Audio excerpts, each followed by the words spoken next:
Hanımefendi ve değerli katılımcılar, 14 Kasım Dünya Diyabet Günü olarak bütün dünyada kutlanmakta. Malumunuz diyabet çok önemli bir sağlık problemi. Önemli bir halk sağlığı sorunu. Dünyadaki en yaygın hastalıkların başında geliyor neredeyse. Erişkinlerin %99'u diyabet hastası maalesef. Bu erişkinlerin yarısı da diyabet hastalığı olduğunu habersiz.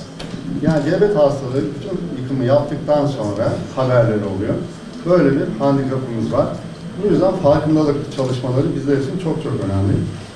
Sağlık harcamalarının %12'si, yaklaşık 673 milyar dolar para gidiyor diyabetin tedavisine. Çok büyük bir sektör.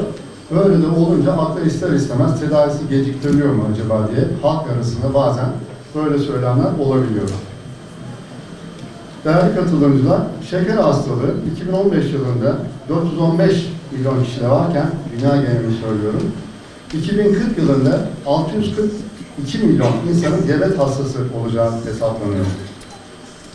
Yine 2015 Dünya Diyabet raporlarına göre 5 milyon dünyada yaşayan insanlardan 5 milyonun diyabet nedeniyle yaşamı sonlanıyor. Yani bunu saniye vurursanız 6 saniyede bir insan diyabetten ölüyor. Erken ölümlerin ve yaşam kalitesini olumsuz etkileyen durumların en önemli nedenlerinden birisi. Şeker hastalığından ölenlerin sayısı bulaşıcı hastalıklardan ölenlerin sayısından daha fazla. Böyle kötü bir hastalık. Şeker hastalığı bulaşıcı bir hastalık olmamakla birlikte tüm dünya için geçtikçe büyüyen salgın bir hastalıktır. Birleşmiş Milletler bu salgının durdurulması için tüm dünyada harekete geçirilmesi çağrısını yapmıştır. Sorunun çözülmesi için tüm ülkelerin çabası ile küresel bir hareket gereklidir. Hiçbir şey yapmadan izlemek artık çözüm değildir.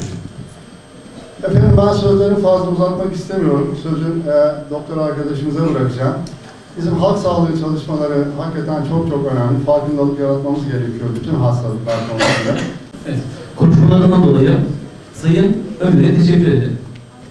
Şimdi de Siirt Devlet Hastanesi Endokrinoloji ve Metabolik Hastalıkları uzmanı uzman doktor Hüseyin Karaaslan'ın diyabet hakkında sunumu yapmak üzere kendisini sahneye davet ediyorum.